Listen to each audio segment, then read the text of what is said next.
Welcome to my course called Mastering Brushstrokes. This course is part of a two-part series covering 22 different brushstrokes. In this course, Part 1, we discuss 12 of those strokes. In order to give students a full perspective on each stroke, we begin by discussing that particular brushstroke's history, followed by examples of how it's been used by some of the masters, and then students watch as I demonstrate at close range how the stroke is executed. A separate lecture covers that stroke as it's done in oil paint. Students then watch as I show them how to practice this stroke at home. And then we finish the brushstroke by painting a simple object painting using only that stroke in order to solidify its influence on forms. The brush strokes are arranged in a specific order, and we begin with the strokes that are often used in creating a base layer in a painting. Next, we move on to directly painted lines, lines that remain as part of the finished product. From there, we move into strokes that use light amounts of paint, followed by those that use heavy amounts of paint. In the next course, we discuss the various broken strokes, and finally, more contemporary application methods. Each lecture demonstrates the actual stroke, first in watercolor and then in oil paint, unless a specific brushstroke applies more to oil painting. Most other painting mediums usually relate to one or the other. They're either fluid, like watercolor, or dense, like oil paint. For example, acrylics can be used either thinly like watercolor or thickly like oil paint. So the acrylic artist would apply the stroke information to how they use that specific paint.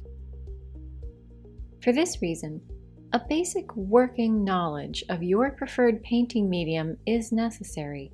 And what I mean by that is you should have a very basic understanding of your materials and how your preferred painting medium is applied to a surface. I recommend that you watch both the watercolor and oil lectures, regardless of what paint you use. The reason is that sometimes understanding how a different medium works can actually help you better understand your own medium. Now, one thing I need to recommend is only use artist-grade paints. And if you work in watercolor, only use artist-grade paper or surface as well. Student-grade materials do cost less, but their performance is poor. In fact, there are some basic skills and techniques that simply won't be possible using student-grade paint.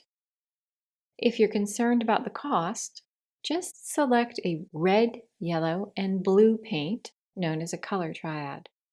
If you work in oil or heavy acrylic, you may want a white and a black as well. From these, you can make every supplemental color. And if you work in watercolor, I recommend tube paints as opposed to pans. There are a few brush strokes that are going to require the more malleable paint.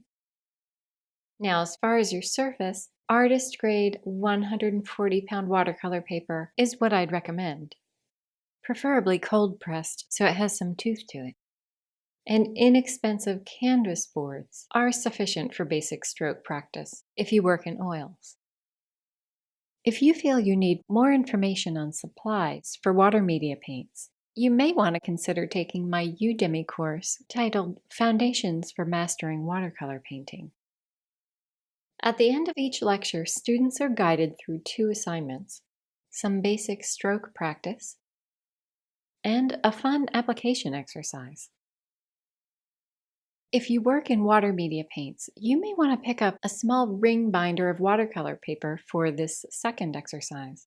If you do all of the practice paintings in this format, you'll end the class with a handy reminder of each stroke.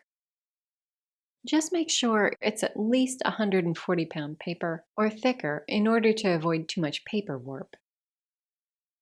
I've included some helpful handouts, as well as my 3-part YouTube video that covers the full history of brushstrokes and the masters that made them famous. But let's begin by discussing some of the topics that affect paint application.